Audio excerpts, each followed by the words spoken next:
If you need to request a refund from Indeed, follow these straightforward steps to ensure a smooth process. Step 1. Review refund policy. Before initiating a refund request, familiarize yourself with Indeed's refund policy. This will help you understand the conditions under which refunds are granted and any potential fees involved. Step 2. Gather necessary information. Collect all relevant information related to your purchase, including your account details, payment method, and any transaction ID. This information will be crucial when submitting your request. Step 3. Access your Indeed account. Log into your Indeed account using your credentials.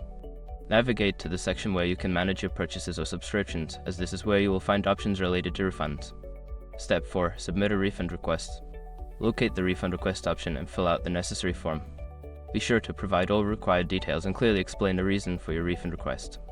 This will help expedite the review process. Step 5. Follow up. After submitting your request, keep an eye on your email for any updates from Indeed regarding your refund status. If you do not receive a response within a reasonable time frame, consider reaching out to the customer support for assistance. In conclusion, following these steps will help you navigate the refund process with Indeed effectively. Make sure to keep all communication records for future reference.